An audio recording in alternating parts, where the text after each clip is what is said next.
Hi hello everyone welcome to Mapstic media. അപ്പൊ ഇന്ന് നമ്മുടെ ഒപ്പം ഉള്ളത് ഇപ്പത്തെ വൈറൽ താരങ്ങളായ വൈറൽ കപ്പിൾസ് എന്ന് വേണമെങ്കിൽ നമുക്ക് വിളിക്കാം. ശ്രീലക്ഷ്മിയും അനഞ്ചസ് പെരേരയാണ്. Welcome to Mapstic media. അതെ, ഇപ്പൊ ഒരു വലിയൊരു വിശേഷം നടക്കുവല്ലേ, വൈറൽ കപ്പിൾ, ട്രെൻഡിങ് കപ്പിൾ എന്നൊക്കെ പറയല്ലേ. അപ്പൊ അതിന്റെ വിശേഷം എങ്ങനെയുണ്ട്? ഇപ്പൊ ആ ഒരു ട്രെൻഡിലോട് ഇപ്പം പോണേന് എങ്ങനെയുണ്ട് ആ ഒരു ട്രെൻഡ്? നല്ല വിശേഷം, പുതുമയാണ്. സാധാരണ ഒരു ആൾക്കാർ നമ്മളെ സൗഹൃദം ചെയ്യുമ്പോൾ ഒരു എന്തെങ്കിലും ഒരു ഉദ്ദേശം ഉണ്ടാവും. പക്ഷെ അത് ഒന്നും പ്രതീക്ഷിക്കാണ്ട് നമ്മളൊപ്പം വർക്ക് ചെയ്യുന്ന ഒരു എക്സ്പീരിയൻസ് ഉണ്ടല്ലോ, അതൊരു പുതുമയുണ്ട്. എന്നെ കുറിച്ചാണ് ഒന്നും പ്രതീക്ഷിക്കാൻ ഒരുപാട് പേര് നമ്മളെ ഒരു ഫിസിക്കൽ അല്ലെങ്കിൽ ആ ഒരു ലിവിങ് ടുഗദർ ആ രീതിയിലൊക്കെ പലരും അപ്രോച്ച് ചെയ്തിട്ടുണ്ട്. പലരും അങ്ങനെ ഒരു ടോക്ക് വന്ന പലരെ അവോയ്ഡ് ചെയ്തു. പക്ഷെ ആ രീതി വെച്ച് നോക്കുമ്പോൾ ബഹുമാനത്തോടെ ഭയഭക്തിയോടെ ഒരു എന്താ പറയാ ഒരു മറ്റേ വീഡിയോ മനസ്സിലായി, ആ വീഡിയോസ് വെച്ചാൽ അറിയാം. ഓക്കെ, ശ്രീലക്ഷ്മി ആദ്യമായിട്ട് ഒരാൾ പോസിറ്റീവായിട്ട് വന്ന് വീഡിയോ ചെയ്യാം എന്നുള്ള രീതിയിൽ ഇത്രയും നമ്മൾ എന്റെ പറ്റി പറഞ്ഞു കഴിഞ്ഞാൽ എനിക്ക് ഒരുപാട് പോസിറ്റീവിനെ കാര്യം കൂടുതൽ നെഗറ്റീവ്സ് ആണ് കൂടുതലുള്ള കമന്റ് ബോക്സിൽ. അപ്പൊ അങ്ങനെയുള്ള വ്യക്തിയുടെ ഒപ്പം ധൈര്യപൂർവ്വം ഒരു പബ്ലിക് പ്ലാറ്റ്ഫോമിൽ വീഡിയോകൾ, ചിത്രങ്ങൾ, കല്യാണം കഴിച്ചു എന്നുള്ള രീതിയിൽ ഓക്കെ ആകുക എന്നൊക്കെ രീതി പറയുന്ന ഒരു പ്രാങ്ക് പോലത്തെ ഒരു വീഡിയോ. പ്രാങ്ക് എന്ന് പറഞ്ഞാൽ നമ്മളെ കൊണ്ട് ചെയ്യിപ്പിക്കുന്നതാണ് പ്രാങ്ക് ബേസിക്കലി. പക്ഷെ ഇത് നമ്മളായിട്ട് തന്നെ പ്ലാൻ ചെയ്ത് ചെയ്യുന്നത് പ്രാങ്ക് ആണെന്ന് പറയുന്നുള്ള കോണ്ടന്റ് എന്ന് തന്നെ പറയാം. ഇത് എന്താ പറയാ, ഒരു ഫോട്ടോഷൂട്ടിന് വേണ്ടി ചെയ്ത രീതിയിൽ പോലെ ചെയ്തതാണ് നമ്മൾ, അല്ലാണ്ട് ശരിക്കും കല്യാണമല്ല. ഇപ്പൊ ഈ പറഞ്ഞ പോലെ തന്നെ ശ്രീലക്ഷ്മി അനഞ്ചോസ് പെരേര എന്ന് പറഞ്ഞ ഒരാള് സംഭവം ഇപ്പൊ നമ്മുടെ മലയാളികൾക്ക് അറിയാത്ത ആൾക്കാരില്ല. അലിഞ്ചോസ് പെരേര അല്ലെങ്കിൽ AJP അങ്ങനെ പല പല പേരിലും അറിയപ്പെടുന്ന ഒരാളാണ്. പക്ഷെ ഈ അലിഞ്ചോസ് പെരേര പറഞ്ഞ പോലെ തന്നെ വരുന്നത് മുഴുവൻ നെഗറ്റീവ് കമന്റ്സും ഹെയ്റ്റഡ് കമന്റ്സും ക്രിറ്റിസിസം ആണ്. അപ്പൊ അങ്ങനത്തെ ഒരാളുടെ ഇപ്പൊ ഒരു കോണ്ടന്റ് ചെയ്യാന്നുള്ളൊരു ഡിസിഷൻ എടുക്കുമ്പോ അതിന്റെ ഒരു കോൺസിക്വൻസ് ഒന്നും ആലോചിച്ചിട്ടുണ്ടായിരുന്നില്ലേ? എനിക്ക് എന്റെ മുന്നിൽ അലൻ നല്ലതാണ്, അപ്പൊ പിന്നെ മറ്റുള്ളവർ പറയുന്നത് എനിക്ക് ശ്രദ്ധിക്കണ്ടല്ലോ. എന്റെ മുന്നിൽ നോക്കുമ്പോൾ അലൻ നല്ലൊരു വ്യക്തിയാണ്.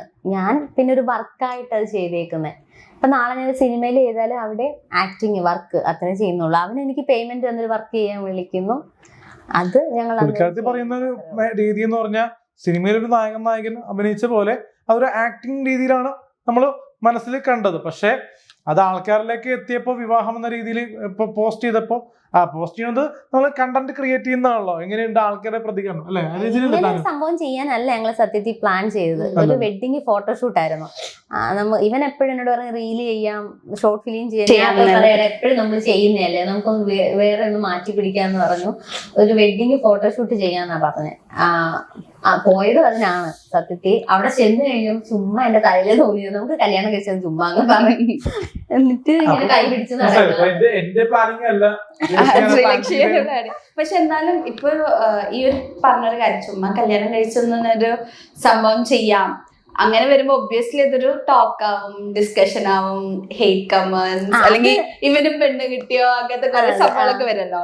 അപ്പൊ അത് കഴിഞ്ഞ് നമ്മുടെ ഒരു പബ്ലിക് ഇമേജ് അല്ലെങ്കിൽ ആൾക്കാരെന്ത് പറയുമെന്ന് പേടിച്ചിട്ട് ജീവിക്കുന്നവരാണ് നമ്മുടെ മലയാളീസ്. അപ്പൊ അങ്ങനെ ഒന്നും പേടിയൊന്നുമില്ല. ആൾക്കാരും എന്റെ ബുദ്ധിമുട്ടിലോ എന്റെ കഷ്ടപ്പാടിലോ അല്ലെങ്കിൽ ഒരു നേരം ഞാൻ പട്ടിണി ചെയ്താലോ എനിക്ക് കൊണ്ടുതരില്ല. പക്ഷെ ഇത് വന്നപ്പോ ഒരു പോസിറ്റീവ് കമന്റ് ഉണ്ട്. ഇങ്ങനെ ഫോട്ടോ മുന്നിലും അല്ലെങ്കിൽ വീഡിയോ ചെയ്ത് ആൾക്കാർക്ക് എത്തിച്ചെങ്കിൽ നാളെ ഒരു നല്ലൊരു റിലേഷൻ വരില്ല എന്നിങ്ങനെ കണ്ടെന്ന് ആൾക്കാർ ചോദിക്കുന്നുണ്ട്.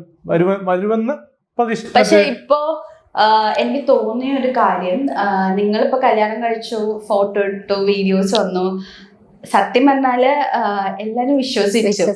കാരണം ഒരുപാട് പേര് ഞങ്ങൾക്ക് ഒരുപാട് പോസ്റ്റുകൾ കണ്ടു, ഇവനും പെണ്ണ് കിട്ടിയോ, അല്ലെങ്കിൽ ഓക്കെ നിങ്ങൾക്ക് വിഷ് ചെയ്തിട്ട് കുറെ പോസ്റ്റുകള്, അലിഞ്ചോസ് കല്യാണം കഴിച്ചു ഓരോ ചാനലില് ഓരോ വീഡിയോസ് പോസ്റ്റ് അങ്ങനെ ഇഷ്ടം പോലെ കണ്ടു. അപ്പൊ അത് കഴിഞ്ഞു പിന്നെ ഒരു പ്രാങ്ക് ആണ് എന്ന് പറയുമ്പോ അതൊരു തിരിച്ചൊരടി പോലെ വരും എന്ന് പേടിയുണ്ടായിരുന്നു? പേടിയൊന്നുമില്ല. കൂടുതലും എനിക്കൊന്നും എല്ലാരും തമാശയായിട്ട് അത് വീണ്ടും ഒരു തമാശയായിട്ട് ആൾക്കാർ കാണുന്നത്. ഇതൊക്കെ വെറുതെ ആയിരുന്നടാ, എല്ലാരും പറ്റിച്ചു, അങ്ങനെ ഞാൻ കുറെ കണ്ടതൊക്കെ. പിന്നെ അതിനപ്പുറം ഓരോരുത്തർ ചെയ്തിട്ടുണ്ടെന്ന് തോന്നുന്നു എന്തൊക്കെയോ. ഞാൻ പിന്നെ കമന്റ് ഒന്നും അങ്ങനെ ശ്രദ്ധിക്കാം. പലർക്കും ഒരു പ്രചോദനമുണ്ട്. പല ഇത് പുറത്തു വന്നപ്പോഴേ പ്രചോദനം എന്ന് പറഞ്ഞാൽ ആൽബം ചെയ്യാനും ഷോർട്ട് ഫിലിമൊക്കെ സിനിമകളൊക്കെ ചെയ്യാനും ഒരു ഇപ്പം ഞാനൊരു ആക്ടറായിട്ട് വർക്ക് ചെയ്യുന്ന വ്യക്തിയാണ്. പക്ഷേ എങ്കിലും ബേസിക്കലി വലിയൊരു ആക്ടർ അല്ല. അപ്പോൾ നമുക്ക് ഒരുപാട് കാസ്റ്റിംഗ് കോൾ എനിക്ക് വരുന്നുണ്ട്, ചാൻസ് വരുമെന്ന് ചോദിച്ചിട്ടെ. ഇപ്പോഴാണ് വരുന്നത്, റീസെൻ്റ്ലി ഇത് ഇറങ്ങിയ സമയത്ത്. അപ്പോൾ മറ്റേ നിലവിലൊരു പെൺകുട്ടി ധൈര്യമായിട്ട് ഇങ്ങനത്തെ ഒരു സംഭവങ്ങളിലേക്കൊരു ആത്മാർത്ഥമായിട്ട് സപ്പോർട്ട് വന്നു കഴിഞ്ഞാൽ ഇങ്ങനെ പ്രതീക്ഷിക്കാത്ത പലതും സംഭവം. ഇപ്പോൾ റീസെൻ്റ്ലി നമുക്ക് ഒരുപാട് ആൽബംസ് ചെയ്യുന്നുണ്ട്, പല വരുന്നുണ്ട്. പക്ഷേ എങ്കിലും ഇത് ഇറങ്ങിയ പിന്നെ 2-3 പേര് അതും നല്ല ആൾക്കാരൊക്കെ പറയുന്നില്ല, പേരൊന്നും ഞാൻ പറയുന്നില്ല. പക്ഷേ എൻക്വയറീസ് വന്നു. അടുത്ത മാസം ഷൂട്ടുണ്ട്, പ്ലാനിങ് ഉണ്ട്.